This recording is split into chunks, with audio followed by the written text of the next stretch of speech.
Hey, this is Russell Moore, and I'm here at home, just like we all are, in a time of a virtual societal quarantine.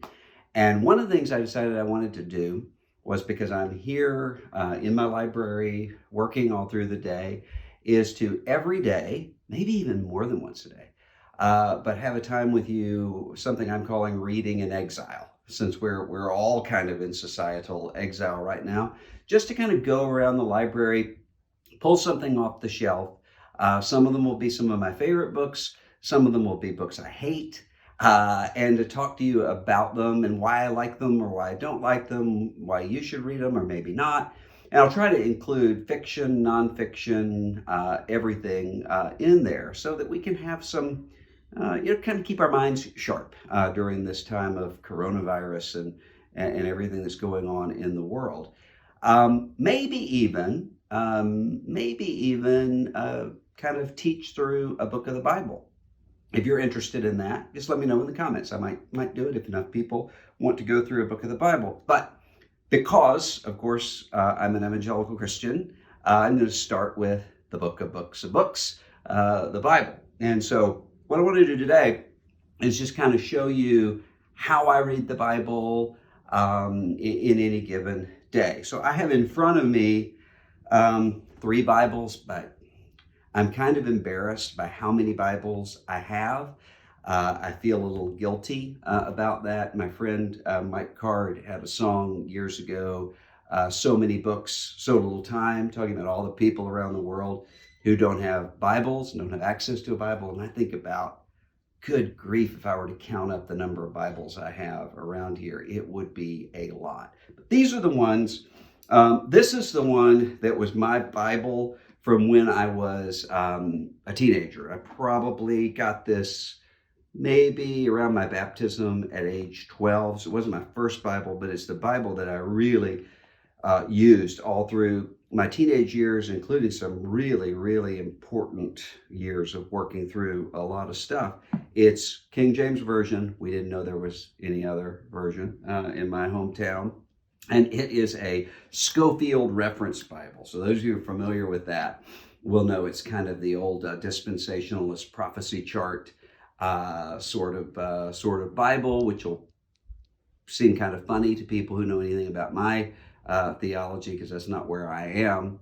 But it's where my church was, and it's where a lot of people were at the time. So I can just flip this open. I have marked here the highlights that I had at the time. And so I can look at it and see things like in 1 Corinthians chapter 2, I have highlighted, and I was with you in weakness and in fear and in much trembling. And the reason that I have that highlighted is because I was grappling with a call to ministry, but was really, really worried about the fear of speaking in front of people. Public speaking was a big fear that I had that I didn't think that I would be able to overcome. Or I can go back and look at 1 Samuel chapter 16, verse 7. But the Lord said to Samuel, look not on his countenance or on the height of his stature, because I have refused him. For the Lord seeth not as man seeth, for man looketh on the outward appearance, but the Lord looketh on the heart.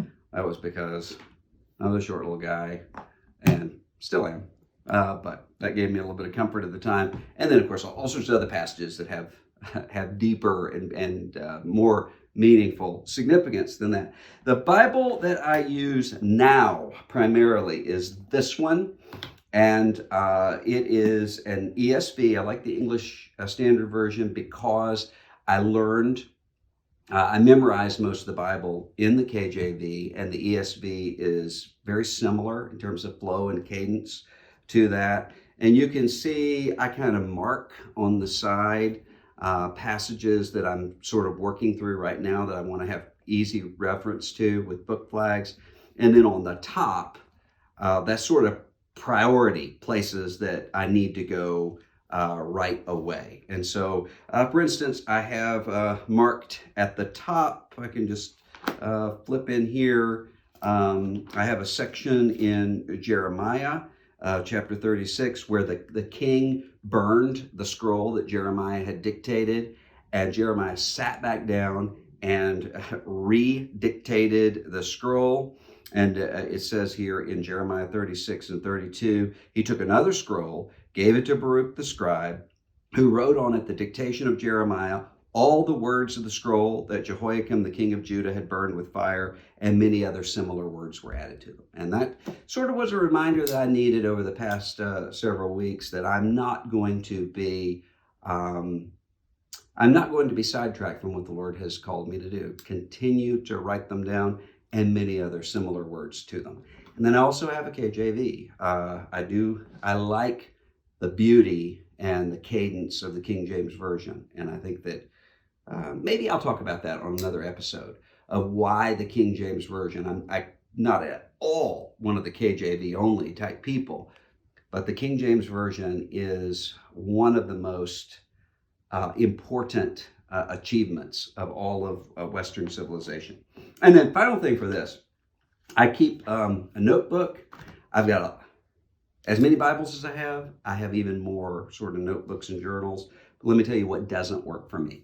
This is a beautiful journal, leather bound, comes from the same place that manufactures one of the Bibles, actually. I can't use those very much because I'm so much of a perfectionist that if I make an error or something, then I give up on it. But if I have something like this, where you can tear pages out and not notice if they're torn out, then I can make all sorts of notes to myself and carry it around with me. It doesn't matter how banged up it gets. So I can look in this right now, and I've got notes to myself from 2 Timothy chapter 1, working through that. I've got notes from a meeting that I had with a governor just about some initiatives that were coming up. And then a lot of notes for my new book that I just finished writing, and it's coming out in the fall. And then other things, just remember to pray about this, or remember what God's teaching you here. Keep that with me. And a lot of the time, it's as I'm going through the Bible, just making notes. Pay attention to Mark 5. Pay attention to this particular verse. So, start with the Bible.